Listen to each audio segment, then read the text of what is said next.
ఓ హరే కృష్ణ మాతాజీ, దండవత్ ప్రణామ్స్. హరే బాగున్నారు? Krishna Prabhuji, ధన్యవాద్ pranams Prabhuji. Hare Krishna Mataji, sorry late అయింది, ఏమనుకోవద్దు. హరే కృష్ణ వేణుశ్రీ మాతాజీ, దండవత్ ప్రణామ్స్. బాగున్నారా? హరే హరే కృష్ణ ప్రభుజీ, బాగున్నాం ప్రభుజీ. నైస్ మాతాజీ. ఓకే, మనం మంగళాచరణ్ ప్రేయర్ స్టార్ట్ చేద్దాం మాతాజీ. ఓకే ప్రభుజీ. ఓకే. ఓం అజ్ఞానం తిమిరాంధస్య జ్ఞానాంజనశలాకయ చక్షురున్మిళితం येन తస్మై శ్రీ గురవే నమః. శ్రీ చైతన్య మనోభీష్టం స్థాపితం येन భూతలే స్వయం రూపకదా మह्यं దదాతి స్వపదాంతికం. వందేహం శ్రీగురో శ్రీయుతపదకమలం శ్రీగురున్ వైష్ణవాంచ చ. శ్రీరూపం సాగ్రజాతం సహగణ రఘునాథాన్వితం తం సజీవం సాద్వైతం సావధూతం పరిజనసహితం కృష్ణచైతన్యదేవం శ్రీరాధాకృష్ణపాదాన్ సహగణ లలితా శ్రీ విశాఖాన్వితాంశ. నమో ఓం విష్ణుపాదాయ కృష్ణప్రేష్టాయ భూతలే శ్రీమతే భక్తివేదాంత స్వామినితి నామినే నమస్తే సరస్వతీదేవి గౌరవాణి ప్రచారిణి నిర్విశేష శూన్యవాది పాశ్చాత్య దేశతారిణి వాంఛాకల్పతరుభ్యశ్చ కృపా సింధుభ్య ఏవ చ పతితానాం పావనేభ్యో వైష్ణవేభ్యో నమో నమః. నమో మహావదాన్యాయ కృష్ణ ప్రేమప్రదాయతే కృష్ణాయ కృష్ణ చైతన్య నామ్నే గౌరత్విషే నమః. హే కృష్ణ కరుణా సింధో దీనబంధో జగత్పతే గోపేశ గోపికా కాంత రాధాకాంత నమోస్తుతే. తప్త కాంచన గౌరాంగి రాధే వృందావనేశ్వరి వృషభానుసుతే దేవి ప్రణమామి హరిప్రియ. నీలాంచల నివాసాయ నిత్యాయ పరమాత్మనే బలభద్ర సుభద్రాయ జగన్నాథాయ తే నమః. జై శ్రీ కృష్ణ చైతన్య ప్రభు నిత్యానంద శ్రీ అద్వైత గదాధర్ శ్రీ వాసాది గౌర భక్త వృంద. హరే కృష్ణ కృష్ణ కృష్ణ హరే హరే హరే రామ రామ రామ హరే హరే. హరే కృష్ణ కృష్ణ కృష్ణ హరే హరే రామ రామ రామ హరే హరే. హరే కృష్ణ కృష్ణ కృష్ణ హరే హరే హరే రామ రామ రామ హరే హరే. ఏకం శాస్త్రం దేవకీ పుత్రగీతం ఏకో దేవో దేవకీ పుత్ర ఏవ చ. ఏకో మంత్రస్య తస్య నామాని యాని కర్మస్యేకం తస్య దేవస్య సేవ. హరే కృష్ణ కృష్ణ కృష్ణ హరే హరే హరే రామ రామ రామ హరే హరే. హరే కృష్ణ మాతాజీ. హరే కృష్ణ ప్రభుజీ. హరే కృష్ణ. హరే కృష్ణ ప్రభుజీ, హరే కృష్ణ దండవాద్ సత్యవేణి మాతాజీ, బాగున్నారా మాతాజీ? బాగున్నాం Prabhuji. Okay, nice Mataji, very nice. Mataji screen share కనిపిస్తుందా మీకు? భగవద్గీత శ్లోక 4.15. కనిపిస్తున్న Prabhuji. Okay, nice Mataji. So నిన్న మనము ఈ శ్లోకం గురించి సగం వరకు చదువుకున్నాము. So let us recap what we discussed yesterday. అంటే 4.15 4th చాప్టర్ భగవద్గీత 15th శ్లోకంలో భగవంతుడు అంటున్నాడు, అర్జున్ని నిమిత్త మాత్రంగా చేసుకుని మనకి ఈ ఆదేశాలను ఇస్తున్నాడు. భగవద్గీత మొత్తం సారమంతా కూడా మన గురించే. సో అర్జునుడు కేవలం నిమిత్తుడు, ఆయన కృష్ణుడికి సకుడు కాబట్టి, వాళ్ళు నరనారాయణుల రూపము కాబట్టి వాళ్ళకి ఆల్రెడీ ఆ విషయాలన్నీ తెలుసు. అయినప్పటికీ మన గురించి అర్జునుడు ఈ క్వశ్చన్స్ డౌట్స్ అడిగినప్పుడు కృష్ణుడు అర్జునుడికి చెప్పినట్లు మనకు కూడా అది అర్జునుడి ద్వారా వర్తిస్తుందన్నమాట. సో ఏమంటున్నాడు, పూర్వకాలమున ముక్త ఆత్మలందరూ ఈ నా దివ్య స్వభావమును గూర్చిన ఈ అవగాహనతోనే కర్మలను వనరించిరి. అందుచేత నీవు కూడా వారి అడుగుజాలను అనుసరించి నీ కర్మను నిర్వహించుము. ఏవం జ్ఞాత్వా కృతం కర్మ పూర్వైరపి ముముక్షుభిః కురు కర్మైవ తస్మాత్వం పూర్వైః పూర్వతరం కృతం అంటున్నాడు భగవంతుడు. అంటే ఏమిటి? ఇంతకుముందు శ్లోకానికి మనం అన్వయించుకున్నాం. ఇక్కడ ఏమిటి? నిమిత్త మాత్రమే వాసో సృజాన్యం సర్గకర్మణి ప్రధాన కారణీభూత యతో వై సృజ్య శక్తయ అనేటువంటిది విష్ణు పురాణంలో మనకి దొరుకుతుందన్నమాట. ఈ శ్లోకం 1.4.51 అంటే ఏమిటి? భౌతిక సృష్టికి భగవానుడే ప్రధాన కారణము. అంటే ఏమి తెలుసుకున్నారు? ముక్తాత్మలందరూ కూడా ఈ నా దివ్య స్వభావముని గురించిన అవగాహనతోనే కర్మలు చేశారు అంటున్నాడు. అంటే ఏమిటి భగవంతుని యొక్క దివ్య స్వభావం ఏమిటి అంటే మనకి ఇంతకు ముందు ఇచ్చిన శ్లోకంలో తెలుస్తున్నది. ఏమిటి? భౌతిక సృష్టికి అంటే సృష్టికి అంతటికీ కారణము భగవంతుడు. భగవంతుని ఇచ్ఛానుసారం సృష్టి జరిగినది. భౌతిక ప్రకృతియే నిమిత్త కారణముగా ఈ జగత్తు సృష్టించబడుచుండెను. భౌతిక ప్రకృతి అంటే మాయాదేవి. సో ఆవిడని నిమిత్తం చేసుకుని ఈ సృష్టిని భగవంతుడు చేశాడు.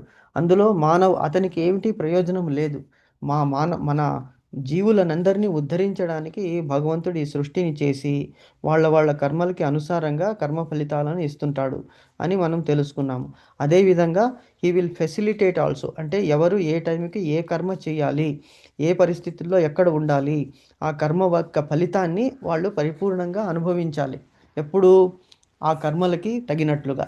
అదే భగవంతుని శరణు వేడుకుంటే ఆ కర్మ ఫలితాలు కూడా చాలా చిన్నవిగా, ఆ ప్రభావితం లేకుండా ఈజీగా దాటగలను అనేటువంటిది భగవంతుడు చెప్పాడు ఇక్కడ. ఏమిటంటే భగవానుడు కేవలము వారికి ఇట్టి కర్మలను ఆచరించుటకు కావలసిన సదుపాయాలను సమకూరుస్తూ త్రిగుణాలను నియంత్రించునే కానీ వారి గత మరియు ప్రస్తుత కర్మలకు బాధ్యత వహించడు. It's like a third umpire. మనకు చేసిన కర్మలకి మనమే బాధ్యులము అనేటువంటి విషయాన్ని ఎవరు ఇంతకు ముందు పూర్వకాలంలో ముక్తులైనటువంటి ఆత్మలు, అంటే ఈ ఆత్మ ముక్తి అవ్వడానికి ఏమిటి, నిన్న మనం డిస్కస్ చేశాం కదా, 3 శరీరాలు మనకి, స్థూల శరీరము, సూక్ష్మ శరీరము, లింగ శరీరం అనేటువంటిది 3 శరీరాలతో ఈ ఆత్మ అనేటువంటిది కప్పబడి ఉంటుందన్నమాట. సో ఈ ఆత్మకి ముక్తి ఎప్పుడు వస్తుంది? ఈ 3 శరీరాలు త్యజించినప్పుడు. స్థూల శరీరము భగవంతుని మనకిచ్చినటువంటి ఆయువు తీరంగానే ఈ దేహం వదిలివేస్తాం. సూక్ష్మ శరీరంతో మనం పైలోకాలకి ప్రయాణిస్తాం, పైలోకాలకు కానీ క్రింది లోకాలకు కానీ ప్రయాణిస్తాం అన్నమాట. మళ్ళీ ఆ లింగ స్వరూపం అలాగే ఉంటుంది, అది భంగం అవ్వదు.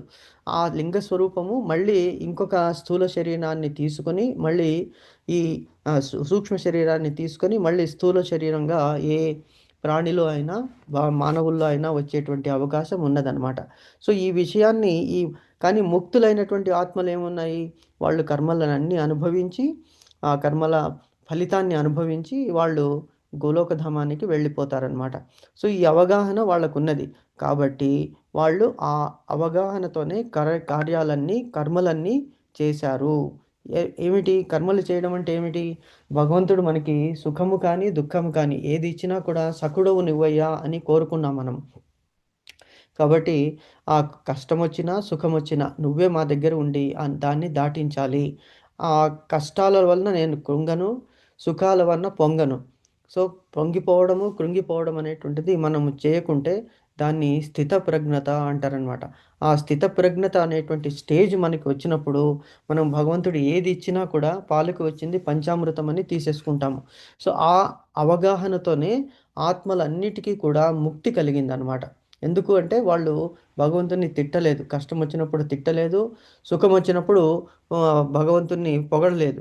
అంటే పొగడలేదంటే ఆ సుఖాన్ని వచ్చినప్పుడే పొగడము, కష్టం వచ్చినప్పుడు తెగడం సమాన స్థితిలో వాళ్ళు కూడా భగవంతుని భావం ఎలా ఉంది, అతను భగవంతుడు ఎలా ఉంటాడు, ఎవరిని ఈ will be like a neutral umpire అంటాం కదా, సమకూరుస్తూ ఏం చేస్తున్నాడు, కర్మలకు బాధ్యత కేవలము భగవంతుడు వాళ్ళ కర్మాలకి పక్షపాతము చూపడు అనేటువంటిది చదివాం నిన్న. పక్షపాతం అంటే ఈ సైడ్ కానీ ఆ సైడ్ కానీ ఉండడు. So he will be static అనమాట. ఒకే విధంగా బ్యాలెన్స్డ్గా భగవంతుడు ఉంటాడు. సో అలాంటి స్థితిని మనం కూడా ఎప్పుడు ఒక స్టేజ్ వచ్చిన తర్వాత మనం ఆ స్టేజ్కి వచ్చాము, ఆ స్టేజ్ వచ్చిన తర్వాత అప్పుడు మనం సాధనకి ఇంకా పైకి వెళ్ళి అప్పుడు మనకి ఆత్మలకి ముక్తి అనేటువంటిది కలుగుతుంది అని భగవంతుడు చెప్తున్నాడు అనమాట. సో అందుచేత నీవు కూడా వారి అడుగుజాడలను అనుసరిస్తూ నీ కర్మలను నిర్వహించుము. యశోదామాతాజీ వచ్చారు, అడ్మిట్ చేయడానికి చేసుకుందామంటే మళ్ళీ డిస్కనెక్ట్ అయింది. మళ్ళీ ఒకసారి వస్తే ఒకసారి చెప్పండి మాతాజీ, మెసేజ్ ఏమన్నా పెట్టండి. సో అర్జునుడు ఏమంటున్నాడంటే నీవు కూడా వారి అడుగుజాడలను అనుసరిస్తూ, అంటే ఏమంటున్నాడు, ఇలాగా నీకు ఇప్పుడు కష్టం వచ్చింది అర్జున. ఏం కష్టం వచ్చింది? నా తాతలని, తండ్రులని, మునమలని, బ్రదర్స్ని, సోదరులని, మేనమామలని కూడా యుద్ధంలో సంహరించాలి. ఇది క్లిష్ట పరిస్థితి అన్నమాట. అసలు ఈ క్లిష్ట పరిస్థితి నుంచి మనం బయటపడాలి అంటే భగవంతుడే మనకి దారి చూపాలన్నమాట. సో ఎలాగా చూపిస్తాడు? మనం అతనికి శరణు వేడినప్పుడు భగవంతుడు, అంటే ఈ కర్మలు నేను చేయడం లేదు, ఏ కర్మ చేసినప్పటికీ కూడా అది భగవంతుడే మనలో ఉండి మనకి చేయిస్తున్నాడు ఆ కర్మ అనేటువంటిది మనం తెలుసుకోవాలన్నమాట. సో ఆ స్థితి మనకు గనక వస్తే అప్పుడు ఏమవుతుంది, మన ఆత్మలకి ముక్తి అనేటువంటిది దొరుకుతుంది. ఎందుకు? బికాస్ స్థితప్రజ్ఞత ఏర్పడుతుంది అనమాట. వీతరాగ భయక్రోధ అన్నాడు కదా ఇంతకుముందు దాంట్లో శ్లోకంలో, ఆ స్టేజ్కి వచ్చేస్తామన్నమాట. సో అది నువ్వు కూడా వారి అడుగుజాలను అనుసరిస్తూ నీ కర్మను నిర్వహించుము అనేటువంటిది ఈ శ్లోకానికి మీనింగ్ నిన్న తెలుసుకున్నాము.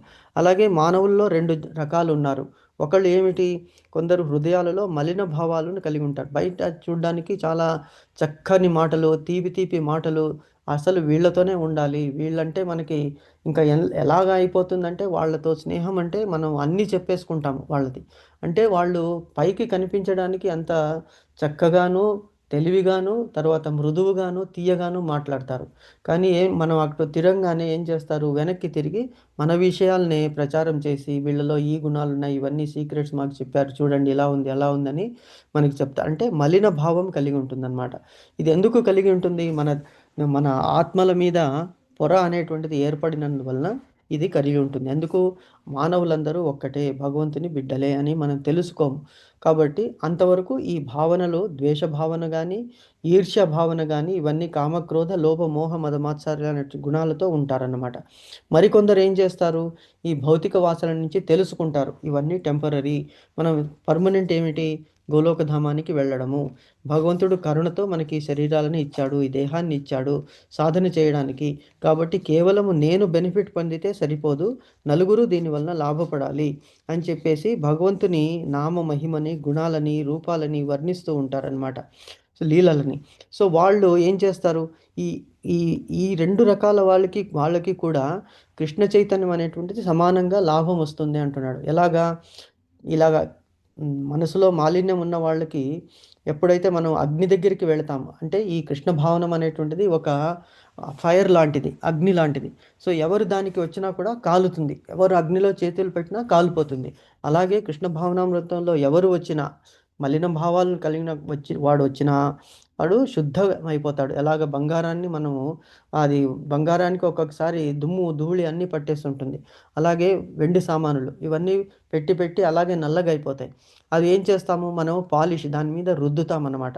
ఎప్పుడైతే ఈ కృష్ణ భావనామృతం అనేటువంటి ఈ భావనని మన మనస్సుల మీద, మన ఆత్మల మీద మనం రుద్దడానికి ట్రై చేస్తామో, అప్పుడు అది క్లియర్గా ఒక అద్దంలో కనిపించేటువంటి ప్రతిబింబములాగా మనకి కనిపిస్తుంది.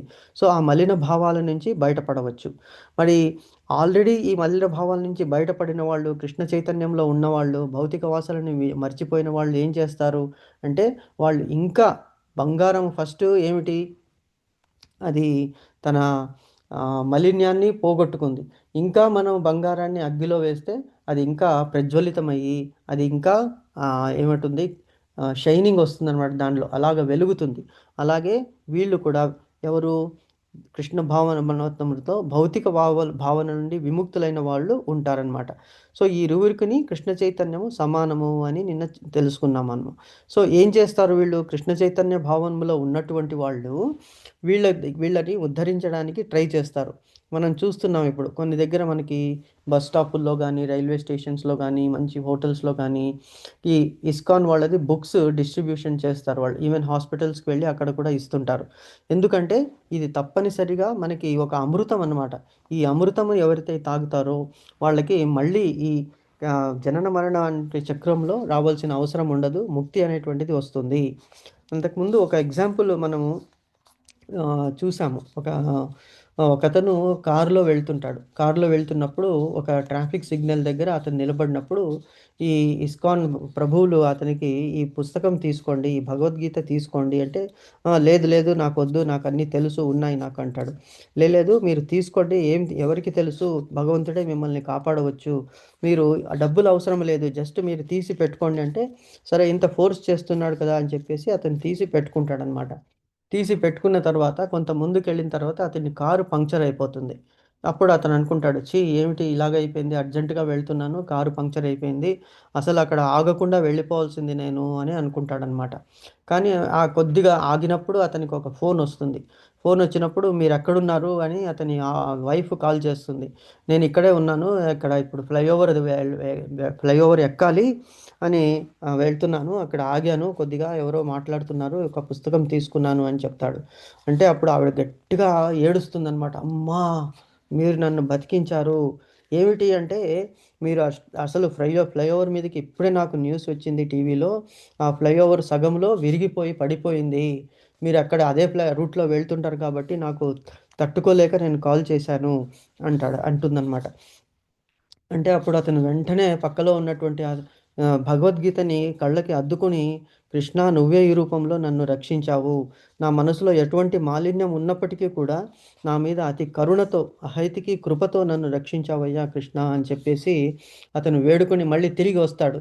ఆ సిగ్నల్ దగ్గర అతనే ఉంటాడనమాట. అతనికి వచ్చి కాళ్ళనికి నమస్కారం చేసి అతనికి భగవద్గీత యొక్క డబ్బులు పుస్తకాలు చెప్పి అదే కాకుండా ఇంకొక 10 పుస్తకాలు కొనుక్కొని అందరికీ నేను ఇస్తానని చెప్పేసి అతను తీసుకుని వెళ్తాడనమాట.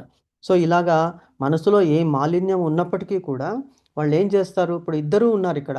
ఎవరు, ఒకడు కృష్ణ భావనామృతాన్ని, ఒకళ్ళు కృష్ణ భావనామృతంని జీర్ణించుకుని మిగతా వాళ్ళకి మంచి కావాలని కోరుకునేవాళ్ళు, ఇంకొకళ్ళు మాలిన్యముతో అసలు ద్వేషించేవాళ్ళు. ఇద్దరికీ కూడా ఏమైంది, ఆ కృష్ణుడు సమానంగా ఫలితాలని ఇచ్చాడనమాట.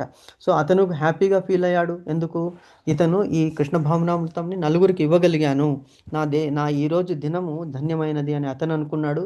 ఇతనేమో నా ప్రాణాలను రక్షించాడు కృష్ణుడు అని ఇతను తన భావనామృతంలో ముందుకు వెళుతున్నాడనమాట.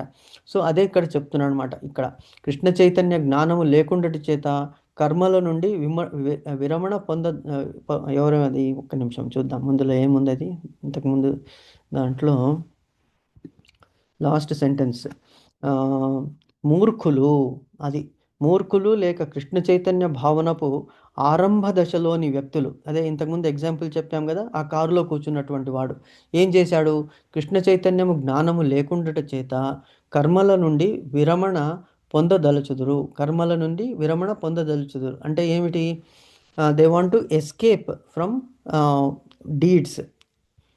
భావనం లేదు కానీ how they can escape, they cannot escape from their deeds. కాబట్టి ఆ భావనామృతంలో ఎప్పుడైతే వస్తారో అప్పుడు వాళ్ళ కర్మల నుంచి డెఫినెట్గా విరమణ అనేటువంటిది పొందగలరు.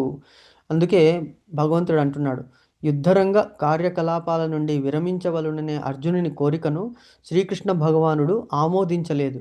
అంటే ఏమిటి, నాకు ఈ యుద్ధంలో ఎవరిని చంపాల్సిన అవసరం రాకుంటే బాగుండేది, నాకు ఇటువంటి అవసరం వచ్చింది, అయినప్పటికీ నేను యుద్ధము చెయ్యను అని చెప్పేసి కూర్చుండిపోతాడు. అప్పుడు దానికి భగవంతుడు ఇలా చెప్పుకుంటూ వస్తున్నాడు, లేదు నీ కర్తవ్యం అది చెయ్యాలి, అది తప్పు కాదు, నువ్వు నిమిత్త మాత్రుడవే, నువ్వు క్షత్రియుడు కాబట్టి నీ కర్మ చెయ్యాలి అని చెప్పాడనమాట. సో భగవంతుడు దాని గురించి ఆమోదించలేదు. అలాగే మనకి ఒక్కొక్కసారి డైలమా ఉంటుంది, ఇది చెయ్యాలా అది చెయ్యాలా అంటే మన కర్మ, మన వర్ణాశ్రమ ధర్మాలు ఏం చెప్తున్నాయి, ఆ ప్రకారంగా మనము తప్పకుండా ఆ కార్యక్రమాలని చెయ్యాలి, తప్పకుండా తప్పదు. అంటే బ్రహ్మచారి అయినటువంటి వాడు అతను ఏం చేయాలి, అతడు బ్రహ్మచర్యముతో శాస్త్రాలను అభ్యసించాలి. అలాగే గృహస్థుడు ఏం చేయాలి, తన గృహస్థ ధర్మంతో నలుగురికి, అతని మీద డిపెండ్ అయిన వాళ్ళందరికీ కూడా భోజన సదుపాయాలని, వ్యవస్థ అన్నీ ఇవ్వాలి. ఎంతోమంది సర్వెంట్స్ మన ఇంట్లో ఉన్నారు. సో వాళ్ళ అవసరాలని మనం తీర్చాలి. ఎందుకు, మన మీదే ఆధారపడి ఉన్నారు కాబట్టి మనం సక్రమ రీతిలో ధనార్జన చేసి నలుగురికి కూడా మనము సహాయం అనేటువంటిది చెయ్యాలి, దాన ధర్మాలు చెయ్యాలి.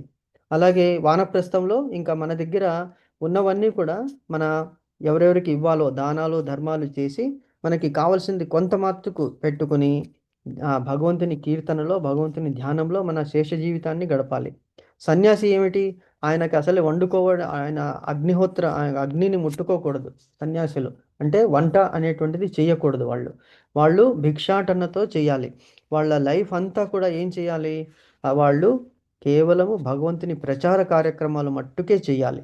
సో అలాగా వర్ణము ఆశ్రమం, బ్రాహ్మణుడు క్షత్రియుడు వైశ్యుడు శూద్రుడు వాళ్ళ వర్ణము ఆశ్రమాలకి అనుసారంగా కర్మలను చెయ్యాలి. దాని నుంచి వెనకాడకూడదు అని చెప్తున్నాడు భగవంతుడు.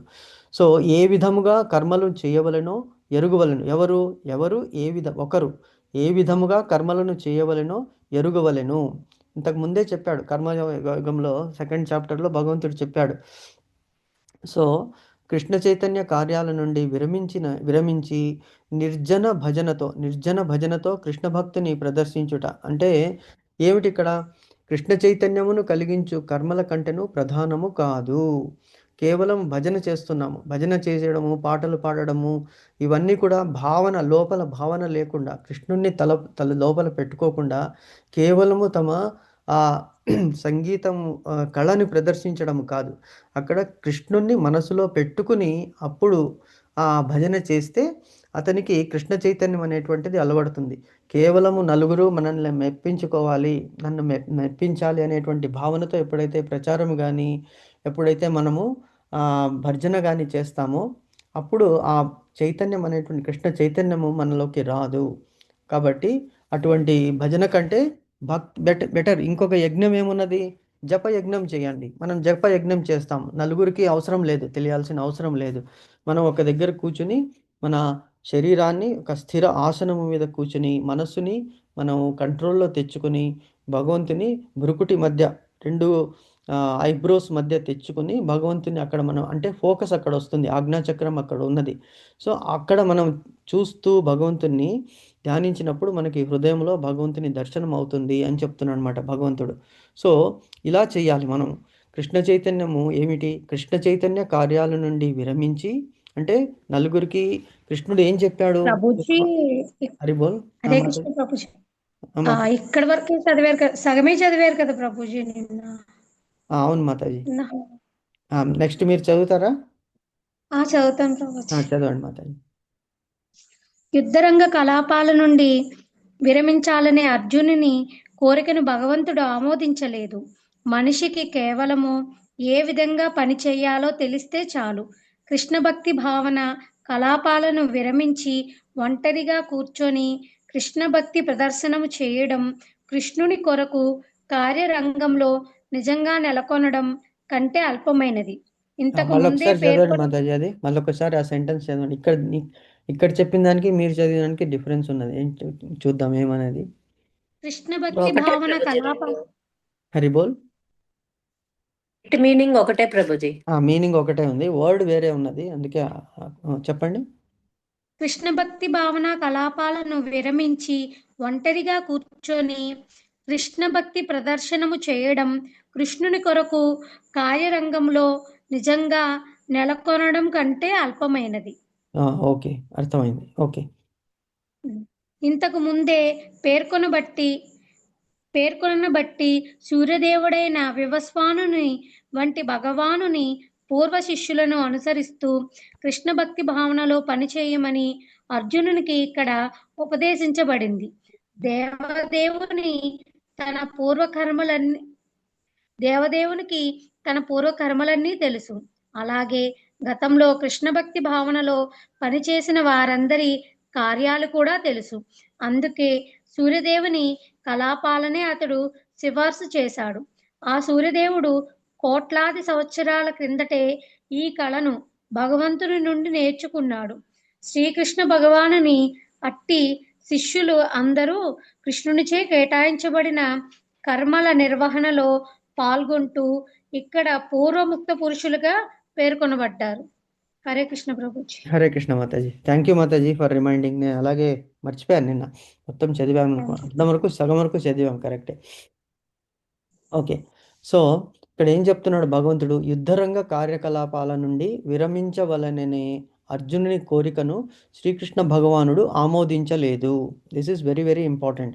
అంటే అర్జునుడు క్షత్రియుడైనప్పుడు ఏం చేయాలి? అతడు యుద్ధంలో పాల్గొనాలి. అతన్ని నమ్ముకున్నటువంటి 7 అక్షౌహిణి సైన్యాలు, పంచ పాండవులు, ద్రౌపది, తర్వాత మిగతా వాళ్ళందరూ కూడా అతన్ని ధర్మ సంస్థాపన గురించే అతను యుద్ధం చేస్తున్నాడు. ఇప్పుడు అర్జునుడి క్షత్రియుల కార్యక్రమాలు ఏమిటి? వాళ్ళ కర్తవ్యం ఏమిటి? బ్రాహ్మణులు పురోహితులుగా వాళ్ళు బ్రహ్మ విద్యని నలుగురికి పంచాలి, బ్రహ్మ జ్ఞానాన్ని పంచాలి. అది వాళ్ళ ధర్మము, ఆ వర్ణం యొక్క ధర్మము. క్షత్రియ వర్గం ఏం చేయాలి? రక్షించాలి. They should protect. ఎవరిని? దీనులని, ఆర్తులని, ప్రజలని, వాళ్ళని క్రూర మృగాల నుండి కూడా కాపాడాలి, క్రూరుల నుండి కూడా కాపాడాలి, దుర్మార్గుల నుండి కాపాడాలి, అధర్మం నుంచి కాపాడాలి. అది రాజు యొక్క కర్తవ్యం. అంటే రాజు కానీ క్షత్రియులు కానీ. సో ఈ అర్జునుడు ఏమిటి? క్షత్రియుడైనప్పుడు నేను యుద్ధం నుంచి చెయ్యను అంటే ఏమవుతుంది? అతను క్షమాగుణముతో, అంటే సత్వగుణం ఉన్నది. సత్వగుణం ఎవరికి ఎక్కువ ఉంటుంది? బ్రాహ్మణులకు ఉంటుంది, వాళ్ళకి ఉండాలి. కానీ క్షత్రియునికి సత్వగుణం ఎక్కువైనప్పుడు ఏమవుతుంది? అది అధర్మానికి దారితీస్తుంది. అంటే రాజు వీక్ అయిపోతాడు. సో ఎప్పుడైతే రాజు వీక్ అవుతాడో అప్పుడు దుష్టశక్తులు ఏమవుతాయి? ఎక్కువ ప్రభావితం చేస్తాయన్నమాట. కలి యొక్క ప్రభావం ఎక్కువ ఉంటుంది. కాబట్టి రాజు ఎప్పుడు క్షత్రియుడైనప్పుడు క్షత్రియులు క్షాత్ర ధర్మం, క్షాత్రం అంటే బలము, భుజబలముతో దుర్మార్గాన్ని అణచివేయాలి. అంతేకాని అతడు అందరినీ పోనీలే, ఏదో మర్డర్ చేశాడు, పోనీలే వదిలిపెట్టేద్దాం, పాపము, మనం ఇతనికి జన్మ ఇవ్వలేం కదా, మరి ఇతన్ని ఉరి తీయడం ఎలాగా కాదు. రేప్ చేస్తున్నారు, ఎంతోమందిని హింసిస్తున్నారు ప్రజలు, మరి వాళ్ళని వదిలివేస్తామా? నో. క్షమించేద్దామా? జైల్లో వేద్దామా? జైల్లో వేస్తే వాళ్ళకి ఈజీగా కూడు దొరుకుతుంది, వాళ్ళు ఇంకా ఆ శిక్ష అనుభవించి మళ్ళీ వచ్చి అదే చేస్తారు. మిడిల్ ఈస్ట్లో ఏం చేస్తారు? An eye for eye and a hand for hand అన్నాడు. నువ్వు ఒకరి కన్ను గనక నువ్వు తీస్తే నీ కన్ను తీసేస్తాము, నువ్వు ఒకరి చెయ్యి నరికితే నీ చెయ్యి నరికేస్తాము. అంటే ఇమ్మీడియట్గా అక్కడ లా ఎన్ఫోర్స్మెంట్ ఉన్నది. సో ముందు నుంచి కూడా ఈ న్యాయము, ధర్మో రక్షతి రక్షితః అనేటువంటిది మనము చదువుకున్నాం. సో ధర్మాన్ని రక్షించేటువంటి కార్యక్రమము, ధర్మాన్ని నిలబెట్టేటువంటి పని, కర్తవ్యము క్షత్రియులకు ఉన్నది. సో అందుకే అర్జునుని ఈ వెనుతిరగడము, ఆ శుద్ధ సత్వ భావం అనేటువంటిది శ్రీకృష్ణుడు ఆమోదించలేదు. నీ పని చేసి నువ్వు ఈ కర్తవ్యం నుంచి విముఖుడు కాకుండా ఉండాలి అని చెప్తున్నాడు. ఇది మనందరికీ కూడా వస్తుందన్నమాట. ఇప్పుడు డాక్టర్ ఉన్నాడు, డాక్టర్ ఉన్నప్పుడు ఒక రోగిని ట్రీట్ చేస్తున్నప్పుడు అతనికి ఏదో శరీరంలో ఏదో భాగం ఉన్నది, ఆ భాగము కుళ్ళిపోయింది అనుకోండి, తప్పకుండా దాన్ని తీసివేయాలి. తీసివేస్తే మిగతా శరీరం ఆరోగ్యంగా ఉంటుంది. అంతేకాని అది నేను కొయ్యలేను, పాపము, నొప్పి అవుతుంది అనుకుంటే మరి ఆ డాక్టర్ వృత్తిని ఎందుకు స్వీకరించినట్టు? ముందే డిసైడ్ చేసుకోవాలి. ఒకసారి డిసైడ్ చేసుకున్న తర్వాత he should not go back, or ఆ ఆపరేషన్ కంప్లీట్ అయిన తర్వాత తన వృత్తిని మానేయవచ్చు. అంతేకాని ఆ చేస్తున్నప్పుడు నేను చెయ్యను అంటే మిగతా వాళ్ళు ఎవరు రెడీగా ఉండరు అప్పుడు. కాబట్టి వెనుదిరగకూడదు, కర్తవ్యం నుంచి ఎప్పుడు మనము వెనుతిరగకూడదు అనేటువంటి ఈ సందేశాన్ని భగవంతుడు మనకి ఇస్తున్నాడు. తర్వాత ఒకరు ఏ విధముగా కర్మలను చేయవలనో ఎరుగవలెను, అదే దిస్ ఇస్ ద మెసేజ్. మనం ఏ కర్మ చేయాలి అనేటువంటిది తెలుసుకొని మనం ఆ కర్మ చెయ్యాలి. అలాగే కృష్ణ చైతన్య అంటే ఒంటరిగా మనం ప్రచారం చేయడం కానీ, ఒంటరిగా మనం భజన చేసుకోవడం కానీ చెయ్యొచ్చు. కానీ అది నలుగురి మెప్పు గురించి చేస్తే అది కృష్ణ భావనామృతం అని అనిపించుకోదు.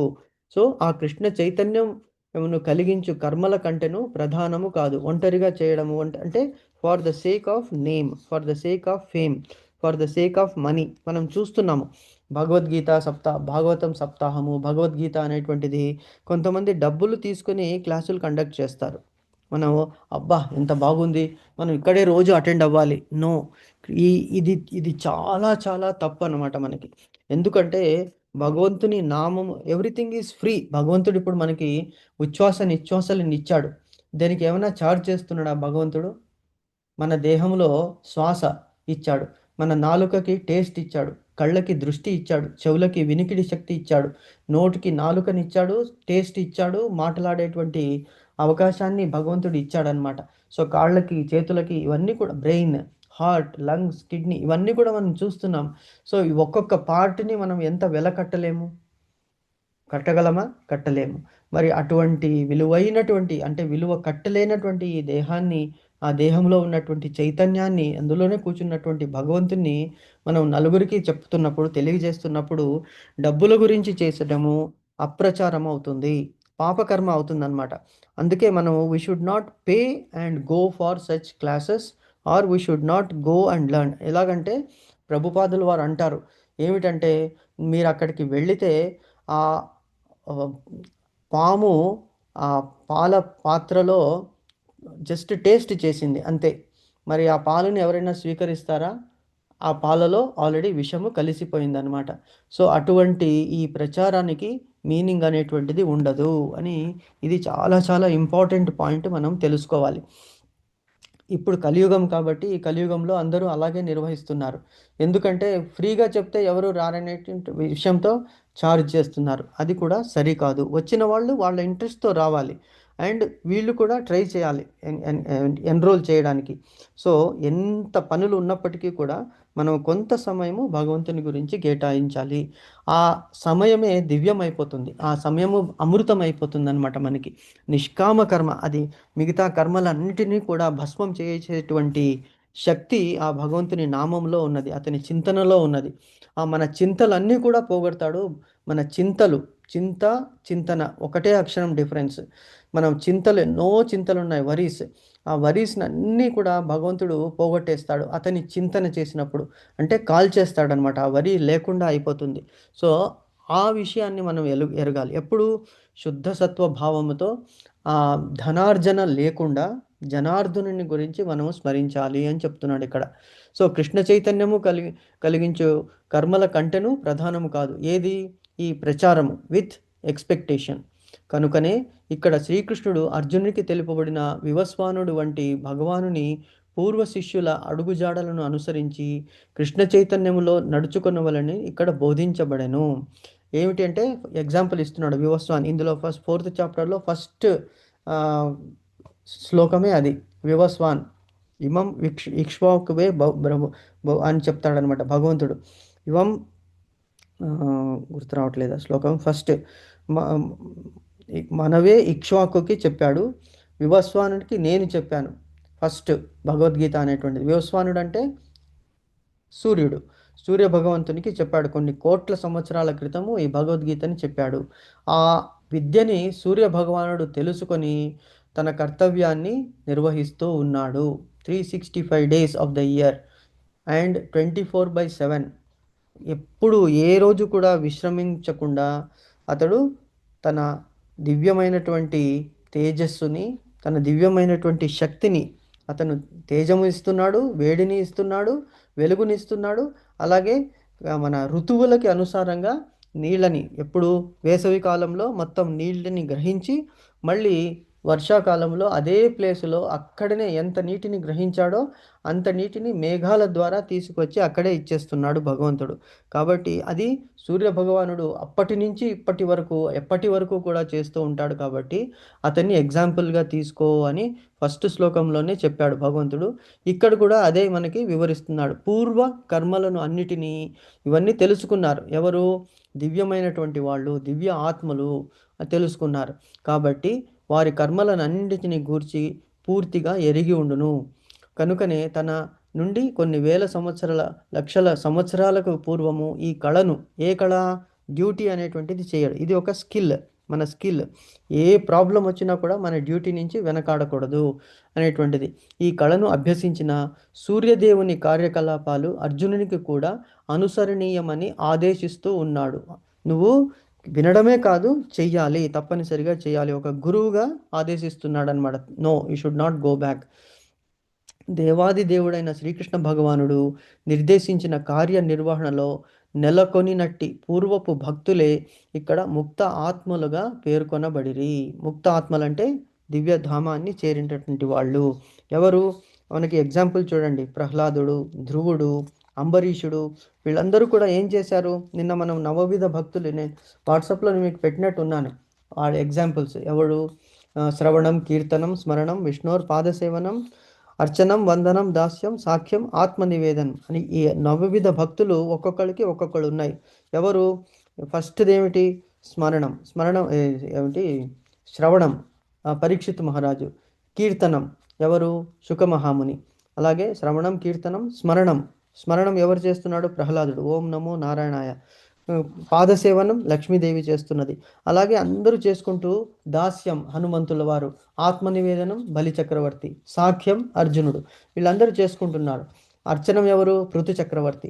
ఈ 9 భక్తులని కూడా కూలంకషంగా చేసినటువంటి వాడు అంబరీష చక్రవర్తి. కాబట్టి అతనికి అంతటి పవర్ భగవంతుడు ఇచ్చేశాడనమాట. సుదర్శన చక్రాన్ని అక్కడ పెట్టేశాడు. నువ్వు నేనే నీ దగ్గర ఉండిపోతానయ్యా, నువ్వు అంత నాకు చేశావు కాబట్టి అని తన సుదర్శన చక్రాన్ని అతనికి ఇచ్చేశాడు. ఏకాదశి వ్రతం నిన్ననే మనకి జరిగింది. ఏకాదశి వ్రతం చేసుకున్నాం. ఆ దుర్వాస మహాముని 10,000 శిష్యులు వచ్చి నాకు కూడా అతను చెక్కు చెదరలేదు. ఎందుకు? భగవంతుని మీద అచంచలమైనటువంటి విశ్వాసము. రక్షతి ఇది విశ్వాస. భగవంతుని ఎప్పుడైతే ఎవరు నమ్ముకుంటారో వాళ్ళకి నామే భక్త్యా ప్రణశ్యతి, క్షిప్రం భవతి ధర్మాత్మ, శాశ్వత్ శాంతిం నిగచ్చతి, కౌంతేయ ప్రతి జానీహి, నమే భక్త్యా ప్రణశ్యతి అని భగవంతుడు మళ్ళీ మళ్ళీ మళ్ళీ మళ్ళీ చెప్తున్నాడు. నన్ను ఒక్క నిమిషము స్మరిస్తే చాలు, వాళ్ళ కొండంతటి కష్టాలు నేను కరిగించేస్తాను, భస్మాలు చేసేస్తాను. ఒక టన్ను అయినటువంటి ఒక టన్ అంటే కొన్ని 1000 kgs వంటి బరువు ఉన్నటువంటి పత్తిని కూడా ఒక చిన్న అగ్గిపుల్ల ఎలా భస్మం చేస్తుందో, ఒక పెట్రోల్ ట్యాంక్ ఎలాగ భస్మం అయిపోతుందో అగ్గిపుల్లతో, అలాగా మీ కర్మలని నేను భస్మం చేస్తాను, పాపకర్మలని భస్మం చేస్తాను అనేటువంటి ఆశ్వాసాన్ని ఇస్తున్నాడు. సో ఎంతమంది ఈ దృఢ విశ్వాసంతో భగవంతుని నమ్ముతారు? కష్టాలు వచ్చినప్పుడే మనం వెంకటరమణ అనుకుంటాం, కానీ ఎప్పుడూ వెంకటరమణ, ఎప్పుడూ గోవింద, ఎప్పుడూ నారాయణ, కృష్ణ అని స్మరించేటువంటి వాళ్ళు ఇక్కడ ముక్త ఆత్మలు అయిపోతారు. కష్టము రాని సుఖము కానీ నువ్వే నాకు సకుడవు, నువ్వే నాకు ఫ్రెండ్, ఎందుకంటే ఎప్పుడు నా హృదయంలో ఉన్నావు కృష్ణ అనేటువంటి భావనతో గనక మనము స్మరిస్తే కృష్ణుడు మనల్ని వదిలి వెళ్ళడు, మనం కృష్ణుడిని వదిలి ఉండలేమన్నమాట. సో అదే ఈ శ్లోకానికి మీనింగ్. సో ముక్తాత్మలు అవ్వాలి మనము అంటే కర్మలను ఎరగాలి, ఏ కర్మలు చేయాలి, ఏ కర్మల వలన మనకి ఆ కర్మ ఫలితాలు వచ్చినప్పుడు కృంగిపోకూడదు. కష్టం వచ్చినప్పుడు ఓకే, ఇట్ ఈస్ భగవత్ ప్రసాదం, స్వీకరించాలి. సుఖం వచ్చినప్పుడు అది మనం చేసినటువంటి అల్ప కర్మ, దానికి కూడా భగవంతుడు ఎంతో సుఖాన్ని మనకి ఇచ్చాడు. సో ఈ రెండు స్థితులని మనం సమాంతరంగా తీసుకుని వెళ్తే అప్పుడు మనం ఆత్మలు ఏమవుతాయంటే it gets elevated. So it get divine position, అంటే మనం ఈజీగా మనము గోలోకధామానికి వెళ్ళవచ్చు. భగవంతుని సాన్నిధ్యంలో భగవంతునికి సేవ వనరించవచ్చు. మనం అందుకే సాయుధ్యము కోరుకోకూడదు, సామీప్యము కానీ సాలోక్యము కానీ సారూప్యము కానీ మనం కోరుకోవాలి. భగవంతుని దగ్గర ఉండడము, భగవంతుని లాగా ఉండడము, భగవంతుని లోకంలో సాలోక్యము, సామీప్యము, సారూప్యము మనము ఆశించాలి. అంతేగాని సాష్టి సాయుధ్యం అనేటువంటిది అవి కూడా మోక్షమే, కానీ ఆ రెండిటిని కూడా మనము ఎందుకంటే ఎగ్జిస్టెన్స్ పోతుంది, ఆత్మ అనేటువంటిది నశించిపోతుంది అక్కడ. సాష్ఠిలో కానీ సాయుధ్యంలో కానీ భగవంతునిలో లీనమైపోతుంది. మరి భగవంతునిలో లీనమైపోయినప్పుడు మన ఎగ్జిస్టెన్సే ఉండదు. కాబట్టి మనం ఈ సామీప్యము, సారూప్యము, సాలోక్యం అనేటువంటిది ఆ ముక్తిని మనము కోరుకుని భగవంతునికి ఇంకా ఇంకా, ఎందుకంటే మనం ఎంత ఇచ్చినా రుణము తీరదు. తల్లి యొక్క రుణము మనం తీర్చలేము. ఎందుకు? మనల్ని మాసాలు మోసి కంచి పెని పెద్ద చేసి మన మలమూత్రాలన్నీ తీసి తను ఎప్పుడు ఏమి చేసినా కూడా ఈసడించుకోకుండా తన ప్రాణానికంటే ఎక్కువగా మనల్ని పోషించి పెంచింది. అటువంటి తల్లిని ఎలా ప్రేమిస్తామో అలాగే భగవంతుడు మనకి ఈ జన్మలో ఈ తల్లి, కానీ ఎన్నో జన్మాంతాలకి మన తల్లి, తండ్రి, గురువు, దైవము అంతా కూడా భగవంతుడే. కాబట్టి అతన్ని మన హృదయాల్లో పెట్టుకుని నిరంతరము భగవంతుని ధ్యానం చేస్తుంటే అప్పుడు మనం ఈ కర్మల నుంచి బయటపడగలము. మనకి ఒక స్థిత ప్రజ్ఞత అనేటువంటిది వస్తుంది. అంటే we should always do that ABCD, association of devotees. We should read books of Prabhupada, keep chanting, భగవంతుని గురించి తలుసుకుంటూ ఉండాలి, జపం చేయాలి. అండ్ డయట్ DIT అంటే భగవంతునికి అర్పించినటువంటి ప్రసాదాన్నే తీసుకోవాలి. అప్పుడు మనకి శుద్ధమైపోతుంది. దేహమే శుద్ధం కాకుండా మనసు కూడా. యథా అన్న తథా మన్ అన్నాడు. మనం లోపలికి ఏది తీసుకుంటామో ఆహారము, అలాగే మనకి మనస్సు కూడా ఆ ప్రకారంగా స్పందిస్తుంది అనమాట. అందుకనే మనకి రెగ్యులేటరీ ప్రిన్సిపల్స్ కానీ జపము కానీ ఎందుకు చెప్తున్నారంటే it is one of the ways, rules అనమాట. ఇప్పుడు స్కూల్కి యూనిఫామ్ వేసుకుని రావాలి, 9 o'clock ముందే ఉండాలి, లేకుంటే గేట్ క్లోజ్ చేస్తాం. ఎందుకు? మనం అక్కడ రూల్స్ పాటించకపోతే మనకి ఆ స్కూల్ వాళ్ళు తీసుకోరు. అలాగే ఇక్కడ కూడా గోలోకధామానికి వెళ్ళాలంటే ఈ బేసిక్ రూల్స్ అనేటువంటిది మనము పాటించాలి. అంటే మన కర్తవ్యాలను పాటిస్తూ కష్టం వచ్చినప్పుడు కృంగకుండా, సుఖం వచ్చినప్పుడు పొంగకుండా, స్థితప్రజ్ఞతతో భగవంతుని ఈ దివ్య రూపాన్ని, ఈ దివ్య లీలని, ఈ దివ్య మహిమలని, ఈ భగవత్ తత్వాన్ని కనుక మనం అలవరుచుకుంటే, మనసులో తీసుకుంటే అప్పుడు మన ఆత్మలు కూడా ముక్తి అనేటువంటిది పొందుతాయి అనేటువంటిది ఈ శ్లోకానికి మనకి చెప్పినటువంటి భావము, భాష్యం అన్నమాట. క్లియర్ అయిందా మాతాజీ? ఏమైనా క్వశ్చన్స్ ఉన్నాయి మాతాజీ? ఏం లేవు ప్రభుజీ. ఓకే మాతాజీ.